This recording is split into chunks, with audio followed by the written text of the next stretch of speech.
شروع اللہ کا نام لے کر جو بڑا مہربان نہایت رحم والا ہے۔ الف لام میم۔ کیا لوگ یہ خیال کیے ہوئے ہیں کہ صرف یہ کہنے سے کہ ہم ایمان لے آئے چھوڑ دیے جائیں گے اور ان کی آزمائش نہیں کی جائے گی؟ اور جو لوگ ان سے پہلے ہو چکے ہیں ہم نے ان کو بھی آزمایا تھا اور ان کو بھی آزمائیں گے، سو اللہ ان کو ضرور معلوم کرے گا جو اپنے ایمان میں سچے ہیں اور ان کو بھی جو جھوٹے ہیں۔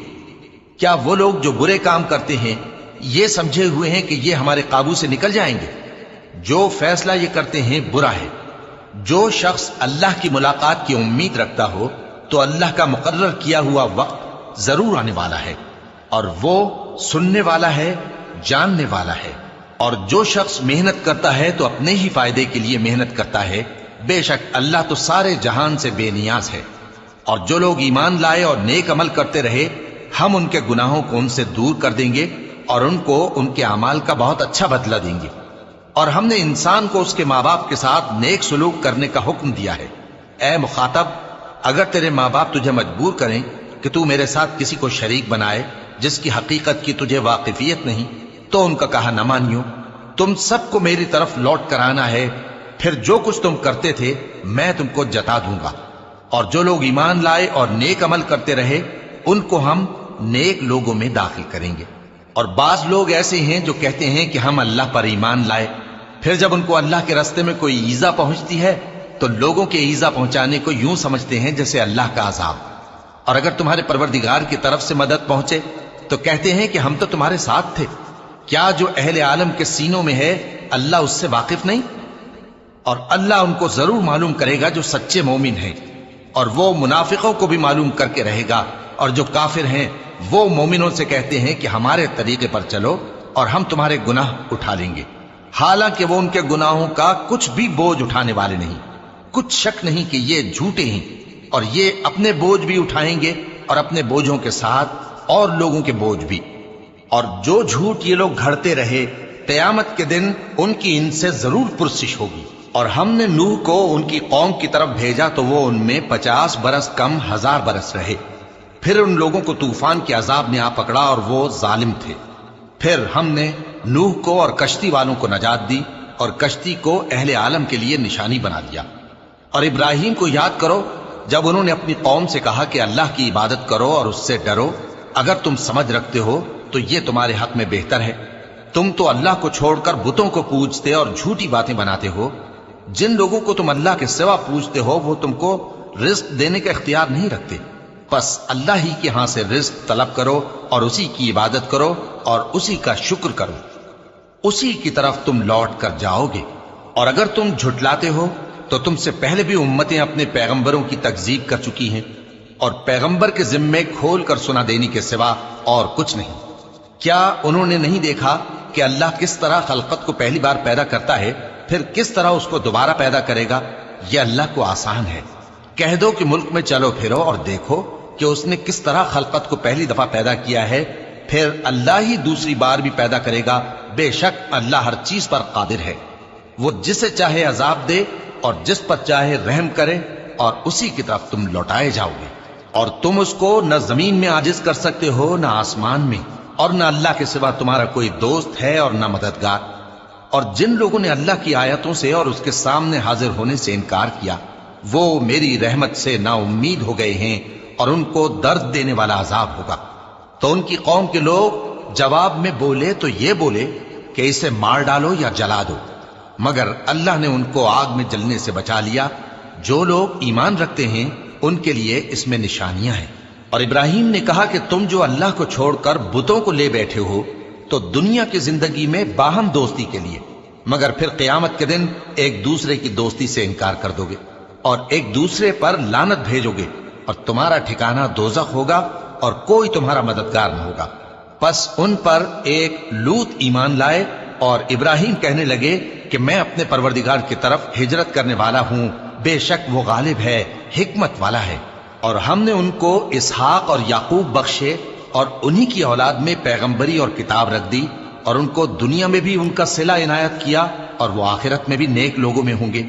اور لوط کو یاد کرو جب انہوں نے اپنی قوم سے کہا کہ تم عجب بے حیائی کے مرتکب ہوتے ہو، تم سے پہلے اہل عالم میں سے کسی نے ایسا کام نہیں کیا۔ کیا تم مردوں کی طرف مائل ہوتے اور رہزنی کرتے ہو اور اپنی مجلسوں میں ناپسندیدہ کام کرتے ہو؟ تو ان کی قوم کے لوگ جواب میں بولے تو یہ بولے کہ اگر تم سچے ہو تو ہم پر عذاب لے آؤ۔ لوط نے کہا کہ اے میرے پروردگار، ان مفسد لوگوں کے مقابلے میں مجھے نصرت عنایت فرما۔ اور جب ہمارے فرشتے ابراہیم کے پاس خوشی کی خبر لے کر آئے تو کہنے لگے کہ ہم اس بستی کے لوگوں کو ہلاک کر دینے والے ہیں کہ یہاں کے رہنے والے نافرمان ہیں۔ ابراہیم نے کہا کہ اس میں تو لوط بھی ہیں۔ وہ کہنے لگے کہ جو لوگ یہاں رہتے ہیں ہمیں سب معلوم ہے، ہم ان کو اور ان کے گھر والوں کو بچا لیں گے بجز ان کی بیوی کے کہ وہ پیچھے رہنے والوں میں ہوگی۔ اور جب ہمارے فرشتے لوط کے پاس آئے تو وہ ان کی وجہ سے ناخوش اور تنگ دل ہوئے۔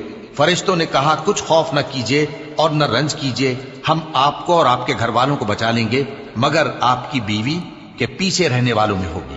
ہم اس بستی کے رہنے والوں پر اس سبب سے کہ یہ بدکرداری کرتے رہے ہیں آسمان سے عذاب نازل کرنے والے ہیں، اور ہم نے سمجھنے والے لوگوں کے لیے اس بستی کی ایک کھلی نشانی چھوڑ دی۔ اور مدین کی طرف ان کے بھائی شعیب کو بھیجا تو انہوں نے کہا اے قوم، اللہ کی عبادت کرو اور روز آخر کے آنے کی امید رکھو اور ملک میں فساد نہ مچاؤ۔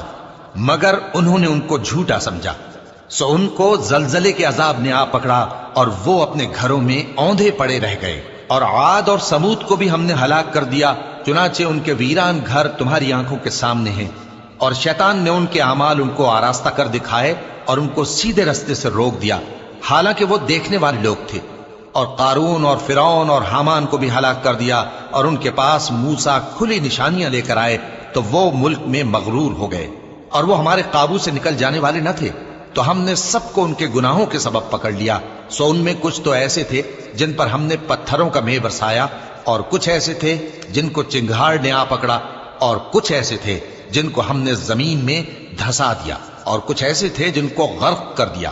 اور اللہ ایسا نہ تھا کہ ان پر ظلم کرتا، لیکن وہی اپنے آپ پر ظلم کرتے تھے۔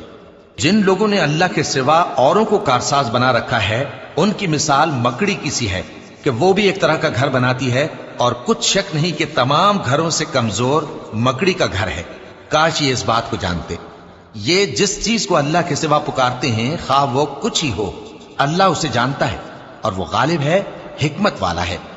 اور یہ مثالیں ہم لوگوں کے سمجھانے کے لیے بیان کرتے ہیں، اور اسے تو اہل دانش ہی سمجھتے ہیں۔ اللہ نے آسمانوں اور زمین کو حکمت کے ساتھ پیدا کیا ہے، کچھ شک نہیں کہ ایمان والوں کے لیے اس میں نشانی ہے۔ اے نبی، یہ کتاب جو تمہاری طرف وحی کی گئی ہے اس کو پڑھا کرو، اور نماز کے پابند رہو۔ کچھ شک نہیں کہ نماز بے حیائی اور بری باتوں سے روکتی ہے، اور اللہ کا ذکر سب سے بڑا ہے، اور جو کچھ تم کرتے ہو اللہ اسے جانتا ہے۔ اور اہل کتاب سے بحث نہ کرو مگر ایسے طریق سے کہ نہایت اچھا ہو۔ ہاں، جو ان میں سے بے انصافی کریں ان کے ساتھ اسی طرح مجادلہ کرو، اور کہہ دو کہ جو کتاب ہم پر اتری اور جو کتابیں تم پر اتری ہم سب پر ایمان رکھتے ہیں، اور ہمارا اور تمہارا معبود ایک ہی ہے، اور ہم اسی کے فرما بردار ہیں۔ اور اسی طرح ہم نے تمہاری طرف کتاب اتاری ہے تو جن لوگوں کو ہم نے کتابیں دی تھیں وہ اس پر ایمان لے آتے ہیں، اور بعض ان مشرک لوگوں میں سے بھی اس پر ایمان لے آتے ہیں، اور ہماری آیتوں سے وہی انکار کرتے ہیں جو ہیں ہی کافر۔ اور تم اس سے پہلے کوئی کتاب نہیں پڑھتے تھے اور نہ اسے اپنے ہاتھ سے لکھ ہی سکتے تھے۔ ایسا ہوتا تو اہل باطل ضرور شک کرتے، بلکہ یہ روشن آیتیں ہیں جن لوگوں کو علم دیا گیا ہے ان کے سینوں میں محفوظ، اور ہماری آیتوں سے وہی لوگ انکار کرتے ہیں جو بے انصاف ہیں۔ اور کافر کہتے ہیں کہ اس پر اس کے پروردگار کی طرف سے نشانیاں کیوں نازل نہیں ہوئیں؟ کہہ دو کہ نشانیاں تو اللہ ہی کے پاس ہیں، اور میں تو کھلم کھلا خبردار کرنے والا ہوں۔ کیا ان لوگوں کے لیے یہ کافی نہیں کہ ہم نے تم پر کتاب نازل کی جو ان کو پڑھ کر سنائی جاتی ہے؟ کچھ شک نہیں کہ مومن لوگوں کے لیے اس میں رحمت اور نصیحت ہے۔ کہہ دو کہ میرے اور تمہارے درمیان اللہ ہی گواہ کافی ہے۔ جو چیز آسمانوں اور زمین میں ہے وہ سب کو جانتا ہے، اور جن لوگوں نے باطل کو مانا اور اللہ سے انکار کیا وہی نقصان اٹھانے والے ہیں۔ اور یہ لوگ تم سے عذاب کے لیے جلدی کر رہے ہیں، اور اگر ایک وقت مقرر نہ ہو چکا ہوتا تو ان پر عذاب آ بھی گیا ہوتا، اور وہ کسی وقت میں ان پر ضرور اچانک آ کر رہے گا اور ان کو معلوم بھی نہ ہوگا۔ یہ تم سے عذاب کے لیے جلدی کر رہے ہیں، جبکہ دوزخ تو کافروں کو گھیر لینے والی ہے۔ جس دن عذاب ان کو ان کے اوپر سے اور ان کے پیروں کے نیچے سے ڈھانک لے گا اور اللہ فرمائے گا کہ جو کام تم کیا کرتے تھے اب ان کا مزہ چکھو۔ اے میرے بندو جو ایمان لائے ہو، میری زمین فراخ ہے تو میری ہی عبادت کرو۔ ہر شخص موت کا مزہ چکھنے والا ہے، پھر تم ہماری ہی طرف لوٹ کر آؤ گے۔ اور جو لوگ ایمان لائے اور نیک عمل کرتے رہے ان کو ہم بہشت کے اونچے اونچے محلوں میں جگہ دیں گے جن کے نیچے نہریں بہہ رہی ہیں، ہمیشہ ان میں رہیں گے۔ نیک عمل کرنے والوں کا یہ خوب بدلہ ہے جو صبر کرتے اور اپنے پروردگار پر بھروسہ رکھتے ہیں۔ اور بہت سے جانور ہیں جو اپنا رزق اٹھائے نہیں پھرتے، اللہ ہی ان کو رزق دیتا ہے اور تم کو بھی، اور وہ سننے والا ہے، جاننے والا ہے۔ اور اگر ان سے پوچھو کہ آسمانوں اور زمین کو کس نے پیدا کیا اور سورج اور چاند کو کس نے تمہارے زیر فرمان کیا تو کہہ دیں گے اللہ نے۔ تو پھر یہ کہاں الٹے جا رہے ہیں؟ اللہ ہی اپنے بندوں میں سے جس کے لیے چاہتا ہے روزی فراخ کر دیتا ہے اور جس کے لیے چاہتا ہے تنگ کر دیتا ہے۔ بے شک اللہ ہر چیز سے واقف ہے۔ اور اگر تم ان سے پوچھو کہ آسمان سے پانی کس نے برسایا، پھر اس سے زمین کو اس کے مرنے کے بعد کس نے زندہ کیا تو کہہ دیں گے کہ اللہ نے۔ کہہ دو کہ اللہ کا شکر ہے، لیکن ان میں اکثر نہیں سمجھتے۔ اور یہ دنیا کی زندگی تو صرف کھیل اور تماشا ہے، اور ہمیشہ کی زندگی کا مقام تو آخرت کا گھر ہے۔ کاش یہ لوگ سمجھتے۔ پھر جب یہ کشتی میں سوار ہوتے ہیں تو اللہ کو پکارتے خالص کرتے ہوئے اسی کے لیے اطاعت کو، لیکن جب وہ ان کو نجات دے کر خشکی پر پہنچا دیتا ہے تو جھٹ شرک کرنے لگ جاتے ہیں، تاکہ جو ہم نے ان کو بخشا ہے اس کی ناشکری کریں اور فائدہ اٹھائیں۔ سو خیر عنقریب ان کو معلوم ہو جائے گا۔ کیا انہوں نے نہیں دیکھا کہ ہم نے حرم کو مقام امن بنایا ہے اور لوگ ان کے گرد و نواح سے اچک لیے جاتے ہیں؟ کیا یہ لوگ باطل پر اعتقاد رکھتے ہیں اور اللہ کی نعمتوں کی ناشکری کرتے ہیں؟ اور اس سے بڑا ظالم کون جو اللہ پر جھوٹ بہتان باندھے یا جب حق بات اس کے پاس آئے تو اس کی تکذیب کرے؟ کیا کافروں کا ٹھکانہ جہنم میں نہیں ہے؟ اور جن لوگوں نے ہمارے راستے میں محنت کی ہم ان کو ضرور اپنے رستوں پر چلا دیں گے، اور اللہ تو نیکوکاروں کے ساتھ ہے۔ Thanks for watching. A like would be appreciated. And don't forget to subscribe.